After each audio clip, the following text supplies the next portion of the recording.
हैं corporate connection की। आज बात होने वाली है देश की दिग्गज सप्लाई चेन और logistics company transport corporation of India की। टीसीआई का सालाना टर्नओवर जो है वो 5,000 करोड़ का है और कंपनी के पास 130 लाख स्क्वायर फुट से ज़्यादा का वेयर हाउसिंग स्पेस है। कंपनी 6 दशक से भी ज़्यादा वक्त से लॉजिस्टिक्स सेक्टर में काम कर रही है। चलिए चर्चा की करते हैं शुरुआत। हमारे साथ जुड़ रहे हैं टीसीआई के एमडी विनीत अग्रवाल जी। विनीत जी, बहुत बहुत स्वागत आपका ईटी नाउ स्वदेश पर। शुरुआत अगर नतीजों से ही करें तो हमने देखा कि इस बार जो है थोड़ा दबाव आपके न सिर्फ मुनाफे पर देखने को मिला है बल्कि मार्जिन्स भी कुछ कॉन्ट्रैक्ट हुए हैं। क्या वजह रही आपके हिसाब से इसके पीछे? नमस्ते Sumitra ji, thank you for having me यहाँ। जो इस क्वार्टर का रिजल्ट था, एक्चुअली रेवेन्यूज के हिसाब से तो हमारा ये बेस्ट क्वार्टर रहा है अभी तक हिस्ट्री में। और जो मार्जिन्स की बात है उसमें थोड़ा सा दबाव जो आया है वो हमारे सीवेज बिजनेस के कारण है। जैसे कि आप जानते हैं कि जो शिपिंग के कंटेनर रेट्स बढ़ गए थे वो थोड़े गिरने लग गए हैं और उससे थोड़ा सा इम्पैक्ट पड़ा है। और ये हमने कहा भी था कि ये जो रेट्स जो इतने अच्छे चल रहे थे कुछ टाइम के लिए वो लास्ट नहीं कर सकता है। तो अभी हम कुछ हद तक नॉर्मल सिचुएशन पे आ गए हैं। पिछले क्वार्टर से पहले थोड़ा सा प्रॉफिटेबिलिटी हायर था बिकॉज ऑफ सीवेज, बट अभी हम नॉर्मल स्टेट पे आ गए हैं। वैसे देखा जाए ग्रोथ हर सेक्टर में हमें दिख रहा है। हमारे जितने डिविजन्स हैं, जितने बिजनेसेस हैं, बहुत ही स्ट्रांग ग्रोथ ट्रेजेक्टरी दिख रहा है। चाहे फ्रेट बिजनेस है, सप्लाई चेन बिजनेस है और सीवेज बिजनेस में भी। करेक्ट।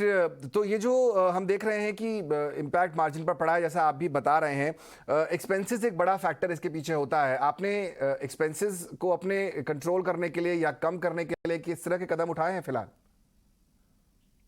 जो हमारे केस में एक्सपेंसेस है वो काफी हद तक मॉडरेटेड है और कंट्रोल्ड है। जो हमारा एक्सपेंस बढ़ा था इस क्वार्टर में वो जो हमारे जहाज हैं, 3 जहाज, 6 जहाज में से 3 जहाज पे ड्राई डॉकिंग हुआ था, जो कि रिपेयर्स एंड मेंटेनेंस का एक रेगुलर फीचर होता है ये। और इसके कारण वो एक्सपेंसेस थोड़ा सा उसमें बढ़ गया। लेकिन वो साथ साथ उसमें एक और इम्पैक्ट पड़ा कि वो जहाज अवेलेबल नहीं थे रेवेन्यू जनरेशन के लिए। तो अब इस क्वार्टर से Q3 और Q4 में हम देखेंगे कि ये कॉस्ट भी नहीं लगेगा और साथ में ये जहाज भी अवेलेबल रहेंगे सर्विसेज के लिए। विनीत जी, ये बात पहले भी आई थी कि आपने सजेस्ट किया था कि आपकी कंपनी जो है वो मल्टी मॉडल नेटवर्क पर फोकस करेगी, डिजिटाइजेशन पर फोकस करेगी। किस तरह के प्लान्स आपने बनाए हैं इस स्पेस में और किस तरह का इन्वेस्टमेंट एक्सपेक्ट कर सकते हैं इन्वेस्टर्स? मल्टी मॉडल स्पेस में ये जो नई नेशनल लॉजिस्टिक्स पॉलिसी भी आई है ये काफी इम्पोर्टेंट रहेगा। और जो रोड सेक्टर पे जो डिपेंडेंस है, जो 65% फ्रेट आज रोड रोड सेक्टर पे जाता है, वो ये रेल और साथ में सी की तरफ धीरे धीरे बढ़ेगा, कोस्टल शिपिंग की तरफ बढ़ेगा। और इसमें हम पिछले 10 साल से काफी इन्वेस्टमेंट कर रहे हैं। चाहे हम हमारा एक जॉइंट वेंचर है कॉनकॉर के साथ रेल लॉजिस्टिक्स के लिए, और सीवेज में जैसे मैंने कहा कि 6 जहाज भी हैं। तो ये जो है जो इन्वेस्टमेंट हम कर रहे हैं जहाजों में और रेक्स पर, रेलवे रेक्स पर, टर्मिनल्स पर, यार्ड्स पर, ये कंटिन्यूस है। और इससे हम देख रहे हैं कि अभी करीब 1/3 हमारा रेवेन्यू जो है वो ऑलरेडी ये मल्टी मॉडल सेक्टर से आने लग गया है।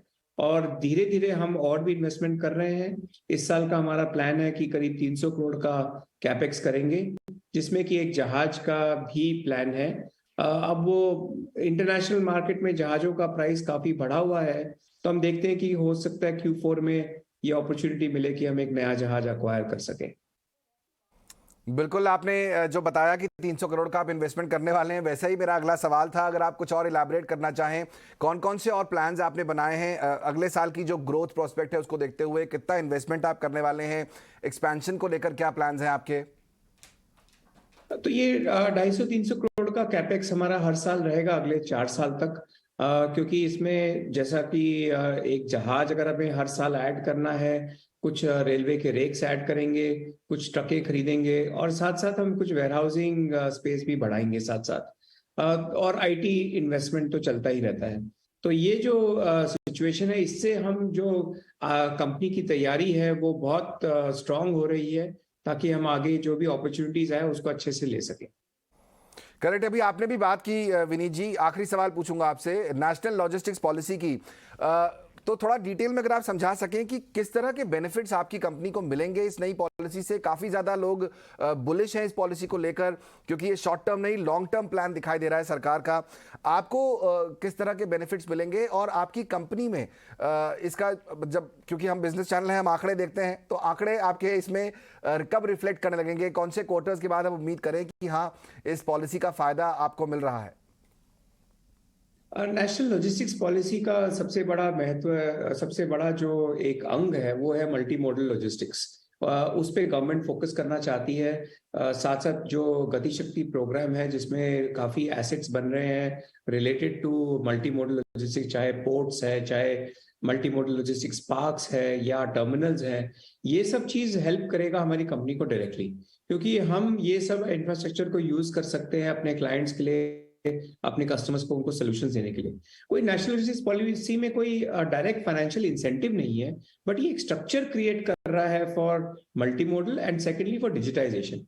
अगेन हम जैसे जैसे डिजिटाइजेशन करेंगे, जैसे जैसे इकोनॉमी फॉर्मलाइज होगा, वैसे ही हमारी ऑर्गेनाइज कंपनीज हमारे जैसी को बेनिफिट मिलेगा।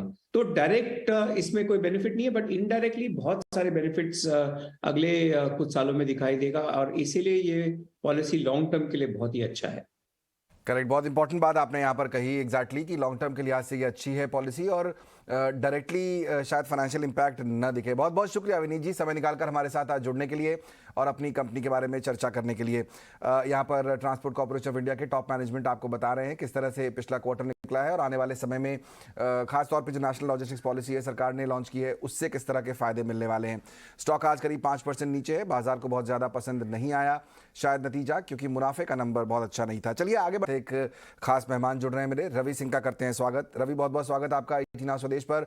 टीसीआई के मैनेजमेंट से बात हुई, उनके हिसाब से आने वाले क्वार्टर्स अच्छे दिखाई दे रहे हैं, नेशनल लॉजिस्टिक्स पॉलिसी का फायदा आने वाले कुछ क्वार्टर्स में देखने को मिलेगा। स्टॉक आज करीब 5% नीचे है क्योंकि बाजार को शायद नतीजे पसंद नहीं आए। क्या इस गिरावट को खरीदारी का मौका मानना चाहिए?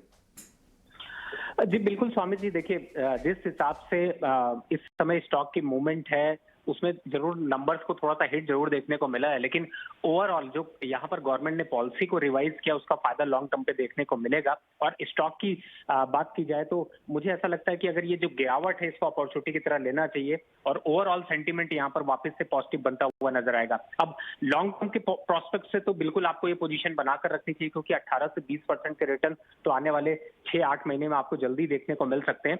लेकिन अगर आप शॉर्ट टर्म के पॉइंट ऑफ व्यू से देखते हैं तो मुझे लगता है कि 712 चूंकि इस समय स्टॉक चल रहा है, 700 और 680 या 712 जो current market price in prices पे अगर आप अपनी बाइंग स्ट्रैटेजी बनाते हैं तो लॉन्ग टर्म पे आपको 850 तक के लेवल देखने को मिल सकते हैं। और सबसे बड़ी बात यहाँ पर रिस्क रिवॉर्ड रेशियो बहुत अच्छा है, 650 के स्टॉप लॉस से आप यहाँ पर एड ऑन कर सकते हैं, क्योंकि जो नंबर्स है उनका रिफ्लेक्शन आने में टाइम लगता है, इसलिए कंपनी के मैनेजमेंट ने जिस तरीके से व्यू दिया है उसको लेकर के थोड़ा सा इंतजार करना चाहिए और नए इन्वेस्टर या फिर लॉन्ग टर्म इन्वेस्टर को बने रहना चाहिए।